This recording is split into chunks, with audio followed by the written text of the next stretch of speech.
Welcome back. This is video lecture 26.2, and we're going to discuss sections 3 and 4 from chapter 26 of our book. Section 3, and I'm going to combine them. Section 3 introduces the concepts of resistance and a related but distinct quantity, resistivity. And section 4 introduces what's called Ohm's law. And like I said, I'm going to bring all the ideas together here in this video. Resistance, resistivity, and Ohm's law.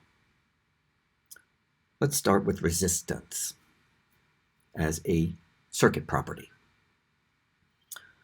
Okay, I'm going to imagine setting up a little experiment. And in this experiment, we're going to take some kind of object. It's probably going to be a sample of some kind of material. That's this kind of blue rectangle, and we're going to connect it with some conducting wires to a power supply that's variable, like we have in lab, where you can turn a knob and change the voltage output. All right, so we're going to just take a variable power supply. We're going to go from the high end of that to a wire and connect over that entire left end of this sample. The sample, by the way, has cross-sectional area A. Okay? If you slice it through and look at the area of the slice. Then you come out the other end of this object, and you go through a circuit element, right through it, labeled A like that, and it's called an ammeter. And an ammeter is a meter that's used to measure the current, I, flowing through a circuit element. And then we close the circuit by connecting to the low end of the power supply. That's the main loop of the circuit. And by the way, it's all connected all over that end on the right side. Then we add another meter. This one now hooked up as a voltmeter with one lead connected to the left end of the sample and the other lead connected to the right end. So that one's going to measure the potential difference across the object in volts.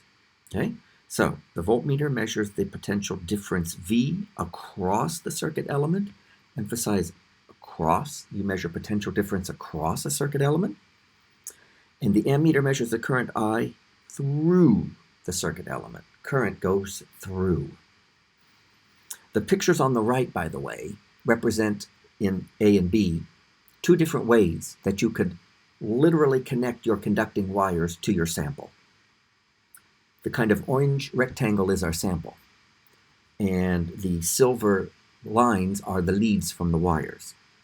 You could just connect the leads directly at the two ends, that's A, or you could have a conducting kind of a plate on each end, and then the wire would connect into that. And what happens in that case is you get more nice uniform what are called current streamlines, and that's what B shows.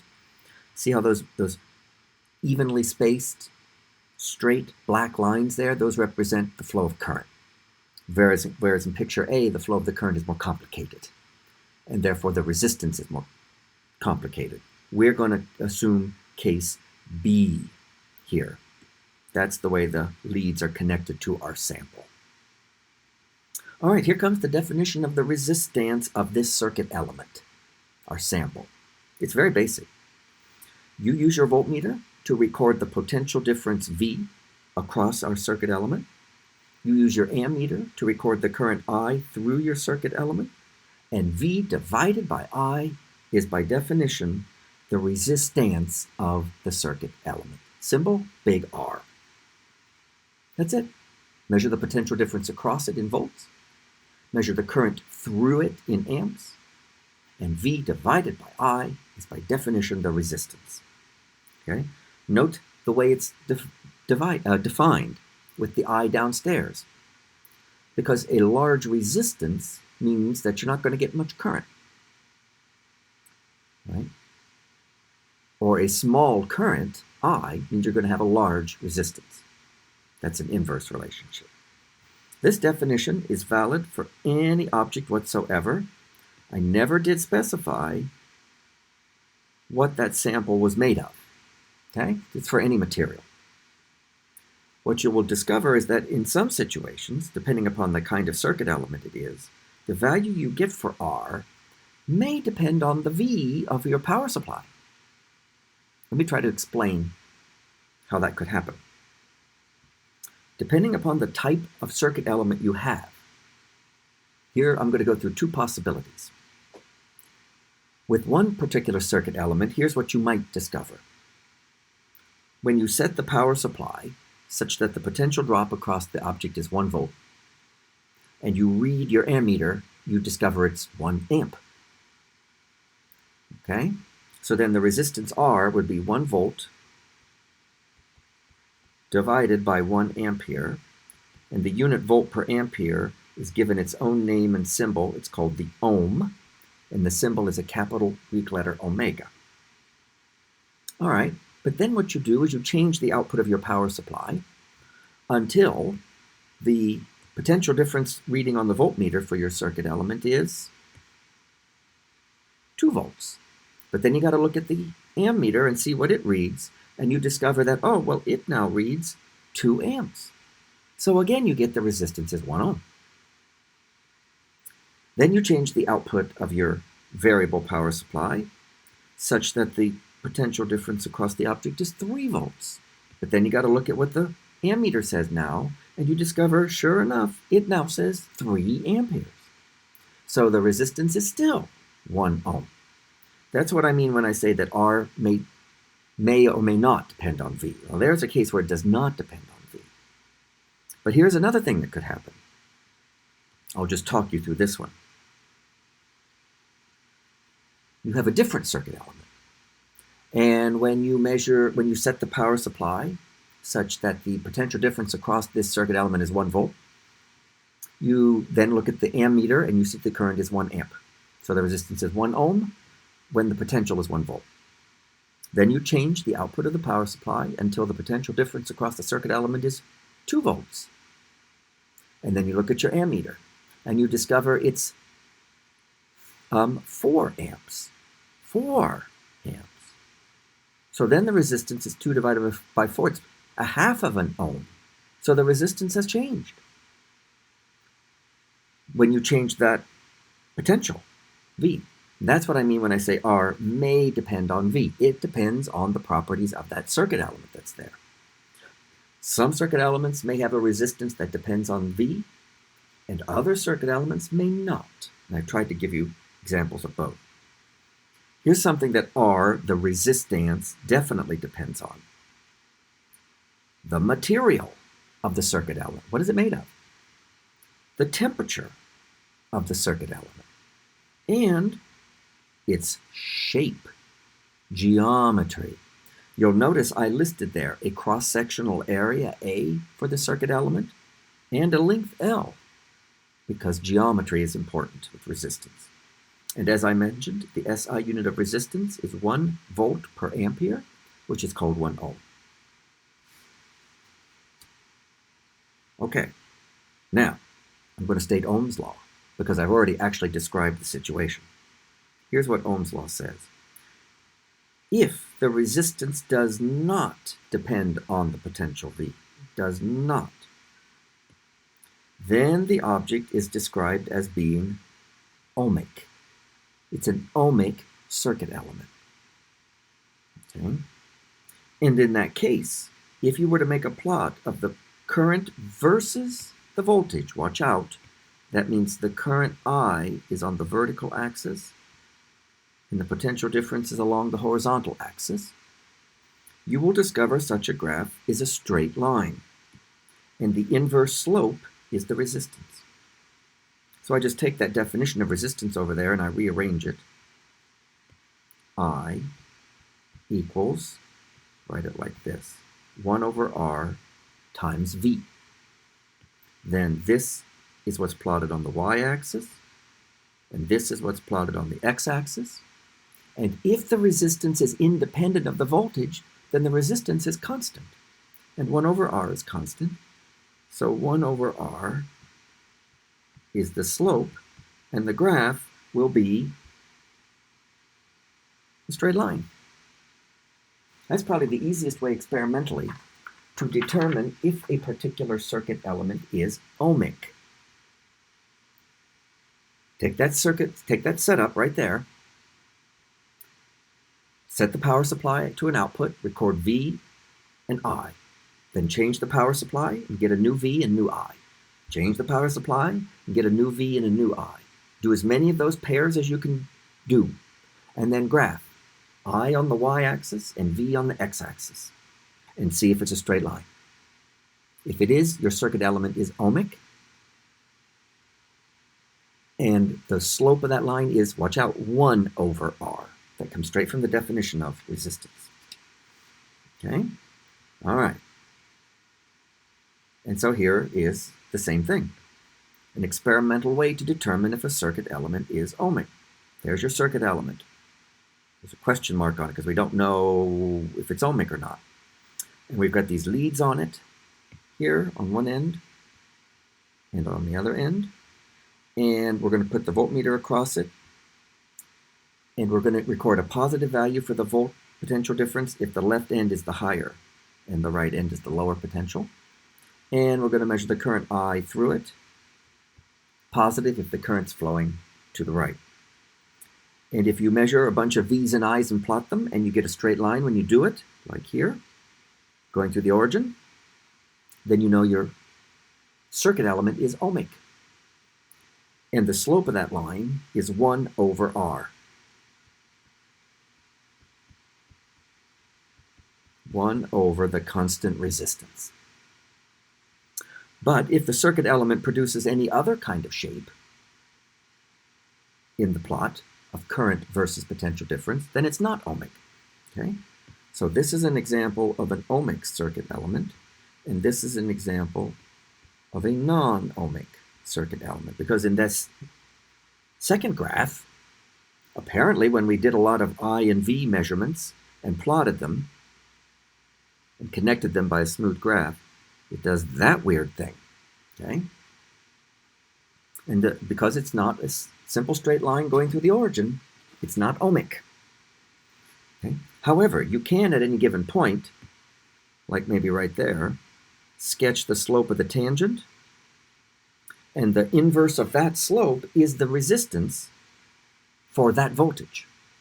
So when the voltage is about, a little over 3 volts, then the slope of that red line there is 1 over the resistance. And since that line is very steep and has a very big slope, 1 over that is very small. So at about 3.5 volts, the resistance of this object is quite small.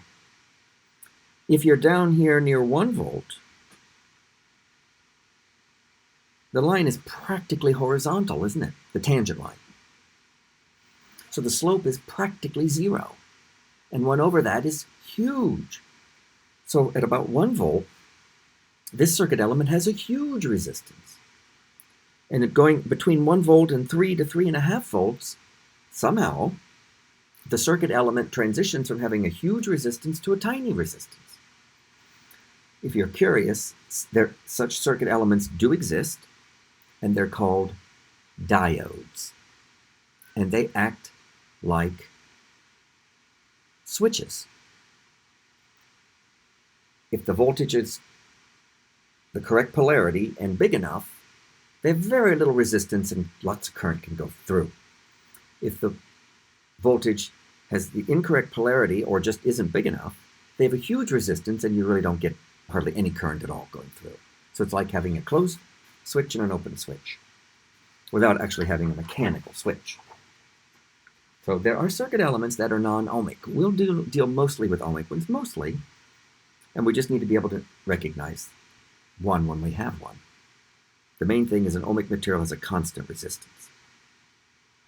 All right, now remember one of the things I mentioned is that the resistance of a circuit element depends, among other things, on its geometry, its shape.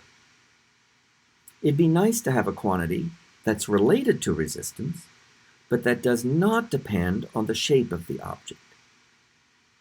Does not depend on geometry. And it can be done. And this new quantity is given its own name. Watch out, it's a lot like resistance, this name. And here it is, resistivity. Okay, so resistance, symbol R, unit ohm, we defined it.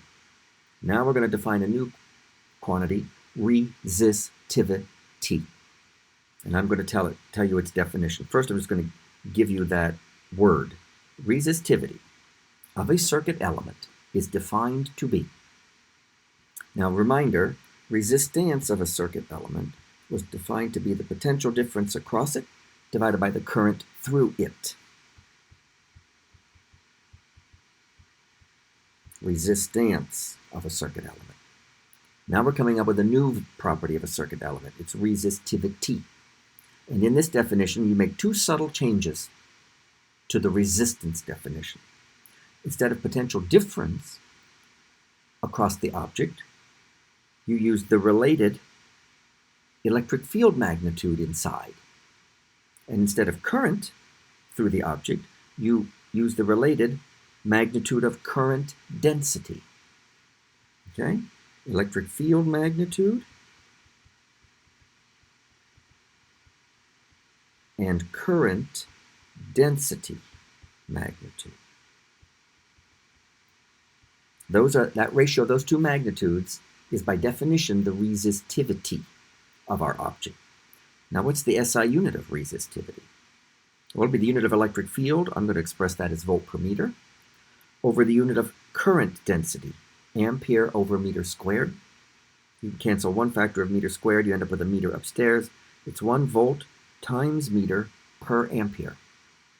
But volt per ampere is ohm. So the unit of resistivity is ohm times meter. Careful, not ohm. Ohm times meter. So the unit of resistance, R, is ohm. The unit of resistivity is ohm times meter. Now we just need a symbol for resistivity. You're going to love this. It's the Greek lowercase rho, which we have used already for a number of different densities, haven't we? And here's yet another use of that symbol. So rho is magnitude E over magnitude J. But the good news is that resistivity, rho, does not depend on the object's size or shape. It depends on what the object is made of and what its temperature is, mainly. So you will find in books and online tables that show resistivities for various materials. Okay? So I took this right out of your book. Resistivities of some materials. The resistivity rho in unit of ohm times meter. And it groups them. Okay? We're going to group materials together if they have a similar size resistivity, such as metals, which are all electrical conductors. Silver, copper, gold, aluminum, manganese, tungsten, iron, platinum. I mean, they've got all these values here, but the main thing to note is they're all some number times 10 to the minus 8 ohm times meter. Very small resistivity. Metals, which we would call electrical conductors, have very small resistivity. Then you have some materials called semiconductors. They're kind of in between conductors and insulators. They're called semiconductors. They're very important in making transistors, which are very important in modern electronic circuits. And silicon, pure silicon, is a semiconductor, as well as what it's called doped silicon. And although there's a bit of a range in their resistivities, depending upon whether it's pure silicon or doped silicon, the bottom line is the resistivity for semiconductors is about 5 to 8 orders of magnitude larger resistivity than the metals. Okay? So much larger. And then for typical insulators like glass or quartz, why the resistivity is larger still. Okay? And these were all for a room temperature. Whoops. of 20 degrees Celsius. Because remember, resistivity does depend on temperature. Just to give you a sense of the size of resistivities for a range of different materials. Now let me just briefly talk about the fact that resistivity, whereas it does not depend on shape of an object, does depend on temperature. Experiments show that for many materials, the resistivity is approximately a linear function of temperature. So we're going to show you a representation of some actual data with this graph. We have resistivity in units of 10 to the minus 8 ohm meter, plotted versus temperature in Kelvin, for copper, an actual material. And there's the graph. Now you can see it looks like it's got a little bit of curvature to it. It's not exactly a straight line, so it's approximately a straight line. But we will approximate it as a straight line, right? We'll say, well, we're gonna treat you as being more roughly like that, okay? And we'll usually not get too much trouble. And if that's the case, then it turns out there's a nice little formula for the resistivity as a function of temperature. It might look a little odd, okay? But it really just says that the resistivity equals the value of the resistivity at some reference temperature, T naught, that value of that resistivity is labeled rho naught. Then there's a constant that just depends on what the material is. Then there's that reference resistivity rho naught. Then T minus T naught, which is a reference temperature. And those are just chosen. For example, for copper, the reference temperature that has been chosen is 293 Kelvin, roughly room temperature. And the measured resistivity of copper at that temperature is 1.69 times 10 to the minus 8 ohm times meter. And so those numbers for copper are just given. And they would always be used for copper. Then that constant alpha in that equation is called the temperature coefficient of resistivity. It's an alpha. Okay? And it has units of just inverse Kelvin. And you can think of it, this temperature coefficient of resistivity, as the fractional change in the resistivity, by which I mean delta rho over rho naught, rho initial, per Kelvin of temperature change. That's what this coefficient alpha, again, this is an alpha is the symbol. It's the fractional change in resistivity, the change divided by the initial value per Kelvin of temperature change. But it's just a property of the material, and you can look it up. To the extent that the data are approximately linear, right? You can get the value if you actually have data and graph it here by doing a linear regression. It's here what you get for some of these temperature coefficients of resistivity for different materials, like for metals, silver, copper, gold, aluminum, manganese, tungsten, iron, platinum. These temperature coefficients of resistivity are all roughly about 10 to the minus 3 inverse Kelvin. So for every Kelvin of temperature change, let's say an increase, for every Kelvin of temperature increase, the resistivity increases by about 3 to 6 parts per thousand, 10 to the minus 3. Okay, so every once in a while we will need to account for the fact that resistivity depends on temperature, and resistivity goes up as the temperature goes up, in most cases. The last thing I want to do is show you a very handy little relationship that shows how resistance, R, and resistivity, rho, are related for an object of uniform cross-sectional area and length L. So look at this picture below. Here I have a circuit element. It looks like a cylinder. It's got a uniform cross-section along its length. It's got a length L. It's got a cross-sectional area A.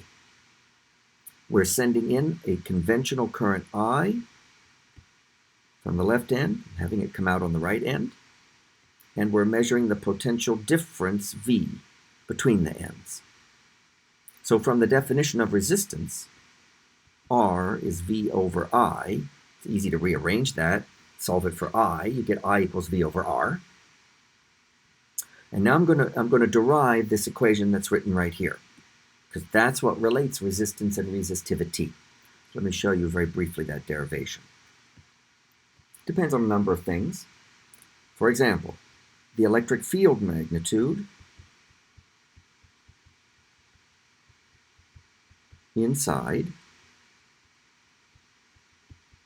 the circuit element, I'll just use capital E for the magnitude, is the potential difference divided by the length. That comes from negative dV dx. Okay, and just taking the total V, that's the total potential drop, V, over the total length. And then the current density magnitude. Current density magnitude. J magnitude. We will assume that the current I is uniformly distributed through the cross-section. So that's the total current I divided by the cross-sectional area A.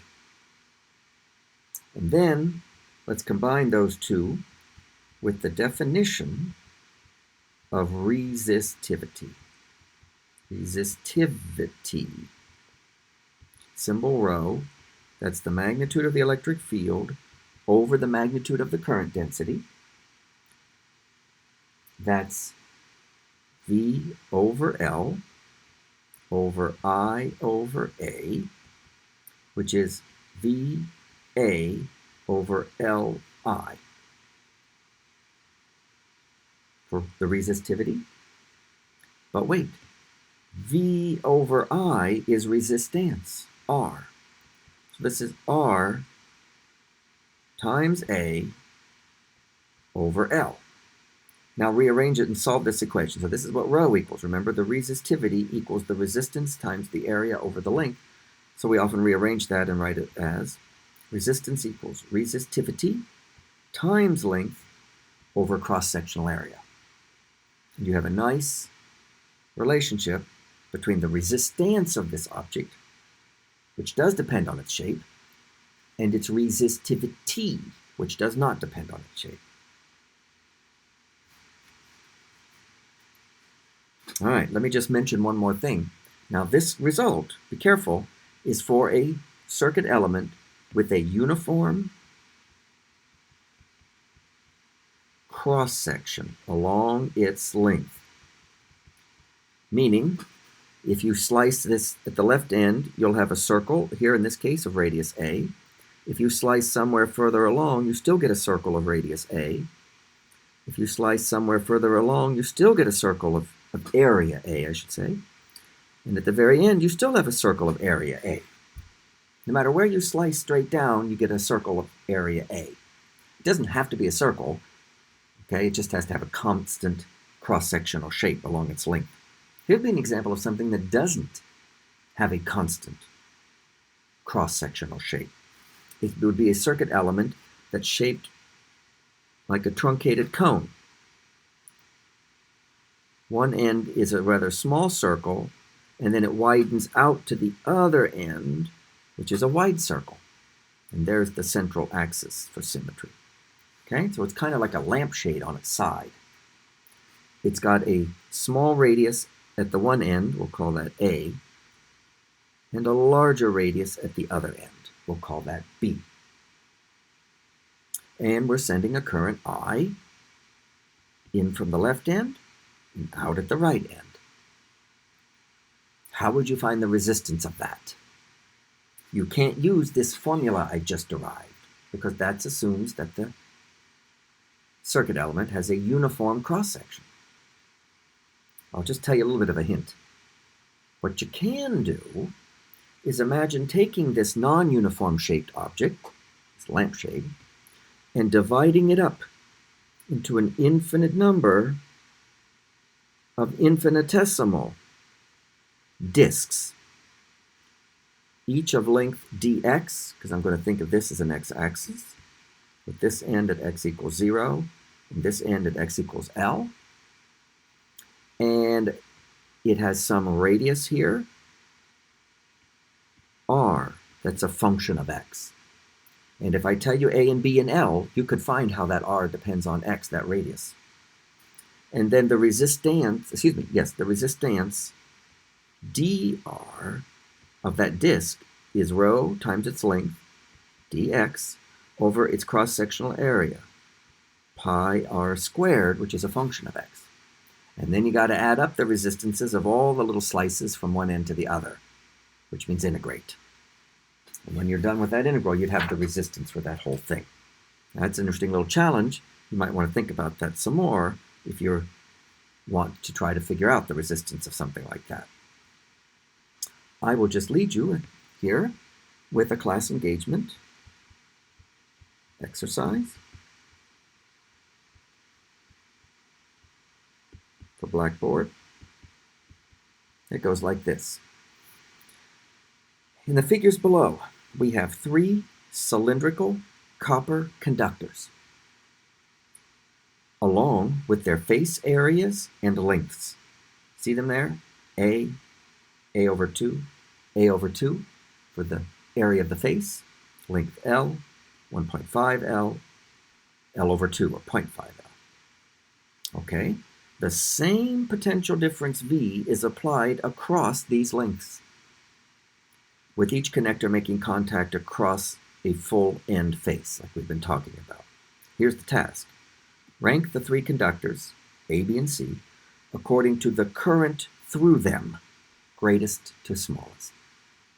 Rank these 3 conductors according to the current going through them, greatest to smallest. Okay? And we'll be talking about this in class too. And that's all for this video.